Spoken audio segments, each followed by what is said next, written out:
Hello guys, welcome to UPSC point.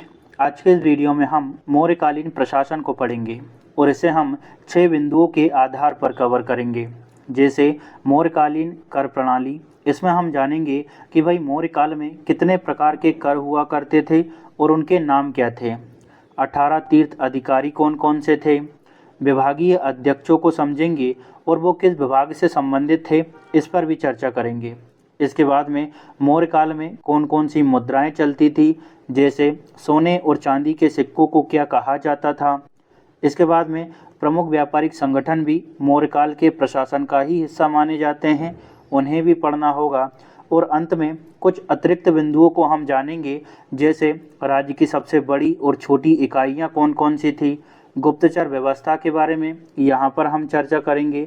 तो इस तरह से एक ही वीडियो में इतनी सारी चीज़ें आपको एक साथ मिल जाएगी, तो निश्चित ही यह वीडियो आपके लिए काफ़ी लाभदायक होगा। तो चलिए शुरू करते हैं। सबसे पहले हम मौर्य काल की विभागीय व्यवस्था को समझेंगे, लेकिन उससे पहले आप ये जान लो कि यहाँ से कितने तरह के प्रश्न पूछे जाते हैं। तो पहला तो ये है कि भाई जोड़ी मिलाने का प्रश्न आता है। जैसे एक तरफ अध्यक्ष दे दिया जाता है, दूसरी तरफ विभाग दे दिया जाता है और बोला जाता है कि भाई आप जोड़ी मिलाइए। एक क्वेश्चन ये हो गया। दूसरा सिंपल क्वेश्चन पूछा जाता है, यहाँ पर लिख दिया जाता है कि भाई पढ़निया अध्यक्ष जो है वो किस विभाग से संबंधित था। दूसरा क्वेश्चन ये हो गया। तीसरा दोस्तों विभाग दे दिया जाता है, जैसे मौर्य काल में धातु विभाग के अध्यक्ष को क्या कहा जाता था, तो आपको आंसर लगाना होता है। तो यहाँ से 3 तरह के प्रश्न हमें देखने को मिलते हैं, इसी वजह से इसको ध्यान से देखना है। देखिए, मौर्यकालीन प्रशासन को सुचारू रूप से चलाने के लिए विभागीय व्यवस्था को अपनाया गया और प्रत्येक विभाग के लिए एक पृथक अध्यक्ष की नियुक्ति की गई। तो ये आपको समझ आ गया होगा कि मौर्य काल के प्रशासन को सुचारू रूप से चलाने के लिए इन विभागों को बनाया गया और अध्यक्षों की नियुक्ति की गई। अब हम इनको पढ़ लेते हैं। देखिए, पहला अध्यक्ष है दोस्तों पढ़निया अध्यक्ष। यह जो है वो वाणिज्य विभाग का अध्यक्ष होता था। इसके बाद है सुरा अध्यक्ष। यह जो है वो शराब व मदिरा विभाग का अध्यक्ष होता था कि भैया कितनी मदिरा यानी दारू का निर्माण किया जाएगा और उसका कहाँ पर विक्रय किया जाएगा। नेक्स्ट है दोस्तों लोहा अध्यक्ष। यह धातु विभाग का अध्यक्ष हुआ करता था। इसके बाद है नवा अध्यक्ष। यह जहाज रानी विभाग का अध्यक्ष होता था। इसके बाद अगला है वितीता अध्यक्ष। यह चारागाह विभाग का अध्यक्ष था। पत्तना अध्यक्ष। यह बंदरगाहों का अध्यक्ष हुआ करता था। नेक्स्ट दोस्तों शुल्का अध्यक्ष। यह चुंगी व शुल्क विभाग का अध्यक्ष था। ठीक है। देवता अध्यक्ष। यह धार्मिक संस्थाओं का अध्यक्ष था। सूत्रा अध्यक्ष। यह कताई बुनाई विभाग का अध्यक्ष हुआ करता था। सूना अध्यक्ष जो है ये बूचड़ खाने का अध्यक्ष होता था। पोतवा अध्यक्ष। यह मापतोल विभाग का अध्यक्ष होता था और लक्षणा अध्यक्ष जो है ये टकसाल विभाग से संबंध रखता था। तो देखिए, यहाँ से 3 तरह के प्रश्न बनते हैं, मैंने आपको स्टार्टिंग में बता दिया। तो अध्यक्ष और वो किस विभाग से संबंधित थे, इसको ध्यान रखिएगा। चलिए अब आगे बढ़ते हैं। कुछ व्यापारिक संगठन होते थे, यहाँ से कैसा प्रश्न पूछ लिया जाता है, तो यहाँ से पूछते हैं कि भाई मौर्य काल में शिल्पियों के संगठन को क्या कहा जाता था, तो श्रेणी कहा जाता था। व्यापारियों के संगठन को क्या कहते थे, निगम। ठीक है। देनदारों या फिर महाजनों के संगठन को संघ कहा जाता था। इसके बाद सार्तवाह। यह करवा व्यापारियों यानी जो अनाज के व्यापारी थे उनका हेड हुआ करता था। दोस्तों मौर्य काल में कुछ मुद्राएं प्रसिद्ध थी जो परीक्षा में पूछी जाती है। यहाँ से कैसा प्रश्न आता है, जैसे ये पूछ लिया जाता है कि मौर्य काल में जो चांदी की मुद्रा होती थी उसे किस नाम से जाना जाता था। जैसे ऑप्शन में दे दिया जाएगा पर्ण, सुवर्ण और मास्क। इस तरह से कई सारे ऑप्शन मिलते हैं। यहाँ पर चांदी की जितनी भी मुद्राएं चलती थी उन्हें मैंने एक साथ लिख दिया है। सोने की जो भी मुद्राएं चलती थी उन्हें लिख दिया है और तांबे के जो सिक्के और मुद्राएं चलती थी उन्हें भी मैंने एक साथ उपलब्ध करवा दिया है। तो देखिए, कर्षापण, पण और धारण जो है यह चांदी के सिक्के हुआ करते थे। इसके बाद दोस्तों अगला है सुवर्ण और निष्क। यह सोने से बनी हुई मुद्राएं होती थी। मास्क और कांकड़ी जो है ये तांबे के सिक्के होते थे। दोस्तों कौटिल्य ने 2 लोगों की चर्चा की है। देखिए, मौर्य काल के दौरान भूमि स्वामी को क्षेत्रज्ञ के नाम से जाना जाता था और काश्तकार को उपवास कहा जाता था। तो दोनों को ध्यान में रखना है। चलिए अब हम आगे बढ़ते हैं। अब हम दोस्तों कर से संबंधित कुछ शब्दावलियों की चर्चा करेंगे। देखिए, राज्य में आय का जो प्रमुख स्रोत था वह भूमि कर था और यह मुख्यतः उपज का 1/6 भाग वसूला जाता था। अब इसको पढ़ने से पहले ये जान लीजिए कि यहाँ से किस तरह के प्रश्न पूछे जाते हैं। एक एग्जाम्पल लेते हैं बलि का। ये पूछ लिया जाता है कि मौर्यकालीन कर प्रणाली में बलि नामक कर जो है वो किस प्रकार का कर था, यानी ये सिंचाई कर था, आयात कर था, निर्यात कर था या फिर राजस्व कर था। ठीक है, तो आप ये समझ गए कि यहाँ से किस तरह के प्रश्न पूछे जाते हैं। अब हम इनको पढ़ना शुरू करते हैं। तो पहला है सीता, यह जो है भूमि से होने वाली आय के आधार पर लिया जाता था। नेक्स्ट है भाग, यह उपज का एक हिस्सा होता था, सामान्यतः 1/6। दोस्तों, मौर्य काल में आयात कर को प्रवेश कहते थे, निर्यात कर को निष्क्राम्य कहा जाता था। इसके बाद है प्रणय। प्रणय जो है ये आपातकालीन कर होता था जो कि सामान्यतः बड़े व्यापारियों से लिया जाता था। जब राज्य में कोई अकाल पड़ गया हो, किसी बाहरी दुश्मन ने आक्रमण कर दिया हो, तो प्रणय नामक कर लिया जाता था। ठीक है, अगला है बलि, यह भी एक प्रकार का राजस्व कर था। ठीक है, हिरण्य नामक कर जो है ये नगद के रूप में लिया जाता था।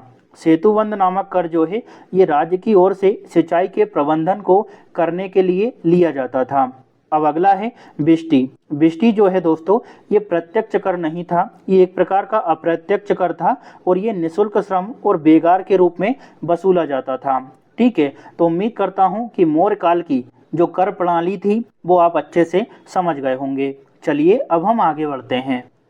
अब हम 18 तीर्थों के बारे में पढ़ेंगे, लेकिन ये तीर्थ होते क्या थे पहले उसे समझ लेते हैं। देखिए, मौर्य काल में 18 उच्च स्तरीय अधिकारी होते थे और उनके समूह को तीर्थ कहा गया। तो आप ये समझ गए होंगे। अब ये 18 तीर्थ कौन कौन थे? तो पहला है पुरोहित। पुरोहित जो है दोस्तों वो मौर्य काल में प्रधानमंत्री के रूप में कार्य करता था और यही प्रमुख धर्माधिकारी के रूप में भी कार्य किया करता था। अगला है समाहर्ता, यह राजस्व विभाग का प्रमुख होता था। सन्निधाता, यह राजकीय कोषा अध्यक्ष होता था। ठीक है, नायक जो है दोस्तों ये सेना का संचालन करता होता था या फिर सेना का नेतृत्व करता होता था।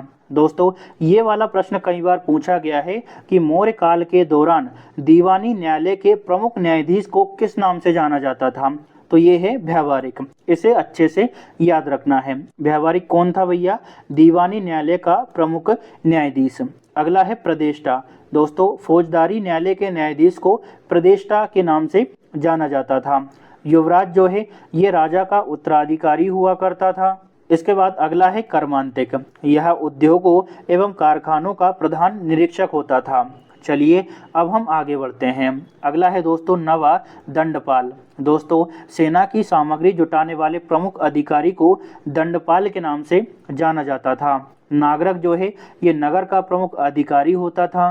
नेक्स्ट है दोवारिक, यह राजमहलों की देखरेख करने वाला प्रधान हुआ करता था। दुर्गपाल जो है वो राजकीय दुर्ग रक्षकों का प्रमुख होता था, यानी राजकीय दुर्ग रक्षकों का यह अध्यक्ष हुआ करता था। अगला है अंतपाल। अंतपाल जो है दोस्तों सीमा होती थी, जैसे राज्य है कोई, राज्य की जो अंतिम सीमा होती थी ना उसकी रक्षा करता था, यानी सीमावर्ती दुर्गों का जो रक्षक होता था उसे क्या कहते थे? अंतपाल। प्रशासता की बात करें तो राजकीय आज्ञाओं को लिखने वाला जो प्रमुख अधिकारी होता था उसे प्रशासता कहा गया है। इसके बाद अगला है अंतर्वेशक, यह जो है सम्राट की अंगरक्षक सेना का प्रधान हुआ करता था। ठीक है, मंत्री परिषद के अध्यक्ष की बात करें तो यह जो है मंत्री परिषद का अध्यक्ष ही होता था। चलिए आगे बढ़ते हैं। अगला महत्वपूर्ण व्यक्ति है आटविक। यह जो है वो वन विभाग का प्रधान अधिकारी होता था और सेनापति जो है दोस्तों युद्ध विभाग का प्रधान हुआ करता था। तो इस तरह से टोटल 18 अधिकारी थे जिनको क्या कहा गया? तीर्थ। चलिए अब हम आगे बढ़ते हैं। अब हम कुछ एक्स्ट्रा फैक्ट की बात कर लेते हैं, लेकिन उससे पहले एक छोटी सी इन्फॉर्मेशन है आपके लिए। देखिए, अभी हम मौर्यकालीन प्रशासन को पढ़ रहे हैं। इसी तरह से अगला वीडियो आएगा जिसमें हम गुप्तकालीन प्रशासनिक व्यवस्था को समझेंगे, फिर दिल्ली सल्तनत के बारे में जानेंगे, वहाँ की प्रशासनिक व्यवस्था, मुद्राएं, उन सभी की चर्चा करेंगे। और उसके बाद में एक आखिरी वीडियो आएगा जिसमें हम मुगल काल की जो प्रशासनिक व्यवस्थाएं हैं, जो विभागीय अध्यक्ष थे, उन सभी पर चर्चा करेंगे। तो इन सभी का कंपाइलेशन आपको एक साथ मिल जाएगा, उससे आपको काफ़ी लाभ मिलेगा। तो अगर आप भी इन सभी को एक साथ पढ़ना चाहते हैं, एक साथ कंपाइल करना चाहते हैं, तो चैनल को सब्सक्राइब कर सकते हैं। अब हम कुछ एक्स्ट्रा फैक्ट की बात करते हैं। देखिए, मौर्य काल में दीवानी अदालतों को धर्म स्तरीय कहा जाता था। देखिए, ये वाला जो क्वेश्चन है कई बार एग्जाम में पूछा गया है कि भाई मौर्यकालीन प्रशासनिक व्यवस्था के दौरान दीवानी अदालतों को किस नाम से जाना जाता था, तो धर्म स्तरीय। और दोस्तों, दीवानी अदालतों का जो मुख्य न्यायाधीश होता था उसको व्यवहारिक कहते थे।